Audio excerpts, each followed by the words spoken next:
Hi. ദൃശ്യം 3 April 2 നിന്ന് May 21 മാറ്റി എന്നുള്ള വാർത്ത നമ്മളെല്ലാവരും ഞെട്ടലോടെയാണ് കേട്ടത്. കാരണം നമ്മൾ ആകാംക്ഷയോടെ കാത്തിരുന്ന ഒരു സിനിമയായിരുന്നു ദൃശ്യം 3. ഏപ്രിൽ 2 നമ്മൾക്ക് മുന്നിലേക്ക് ആ സിനിമ എത്തും എന്ന് മുൻപ് ഒഫീഷ്യലായി അനൗൺസ് ചെയ്തപ്പോൾ മികച്ച റിലീസ് ഡേറ്റ്, സിനിമ റെക്കോർഡുകൾ തിരുത്തി കുറിക്കും, അതുപോലെ തന്നെ ദൃശ്യത്തിന്റെ 3-ാം ഭാഗം കാണാൻ നമ്മൾ വളരെയേറെ വെയിറ്റ് ചെയ്തുകൊണ്ടിരിക്കുകയായിരുന്നു. അപ്പോഴായിരുന്നു GCCയിലെ പ്രശ്നങ്ങൾ. അതുകൊണ്ട് തന്നെ റിലീസിംഗ് മാറ്റിവെച്ചു. വളരെ പ്രതീക്ഷയോടെ കാത്തിരുന്ന പല ആൾക്കാരും വലിയ സങ്കടത്തിലായി.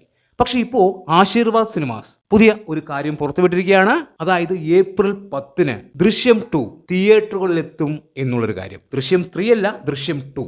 ദൃശ്യം 2 OTTയിലാണ് റിലീസ് ചെയ്തത്. കൊറോണ സമയത്ത് OTTയിലാണ് ദൃശ്യം 2 വന്നത്. OTTയിൽ വലിയ വിജയമായിരുന്നു ദൃശ്യം 2 എന്ന സിനിമ. ഇപ്പോൾ ദൃശ്യം 2 തിയേറ്ററുകളിൽ റിലീസ് ചെയ്യുന്നു എന്നുള്ളൊരു വാർത്തയാണ് ആശീർവാദ് സിനിമാസ് പുറത്തുവിട്ടിരിക്കുന്നത്. ഏപ്രിൽ 10 നമ്മൾക്ക് മുന്നിലേക്ക് ദൃശ്യം 2 വരികയാണ്. തീർച്ചയായും എല്ലാ പ്രേക്ഷകരും ദൃശ്യം 2 കണ്ടു കാണും. നമ്മൾക്ക് ബിഗ് സ്ക്രീനിൽ ആസ്വദിക്കാൻ അവർ അത് ഏപ്രിൽ 10 നമ്മളുടെ അടുത്തുള്ള തിയേറ്ററുകളിലേക്ക് കൊണ്ടുവരുന്നു. തീർച്ചയായും പല ആൾക്കാർക്കും സന്തോഷമായി കാണും.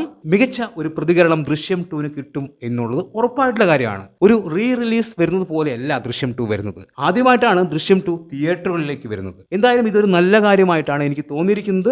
ദൃശ്യം 3 വരുന്നതിന് മുൻപ് ദൃശ്യം 2 തിയേറ്ററുകളിൽ ഉണ്ടാവും എന്നുള്ളൊരു വാർത്ത വളരെ നല്ലൊരു കാര്യം. പ്രത്യേകിച്ച് തിയേറ്ററിൽ കാണാൻ ആഗ്രഹിക്കുന്ന ഒരുപാട് പേരുണ്ട്. ദൃശ്യം 2 തിയേറ്ററിൽ കാണാൻ ആഗ്രഹിക്കുന്ന ഒരുപാട് പേർ, അവർക്ക് ഇതൊരു സന്തോഷ വാർത്ത തന്നെയാണ്. തീർച്ചയായും ഞാൻ ഏപ്രിൽ 10 ദൃശ്യം 2 കാണും. ബിഗ് സ്ക്രീനിൽ അത് ആസ്വദിക്കണം എന്നുണ്ടായിരുന്നു മുൻപ്.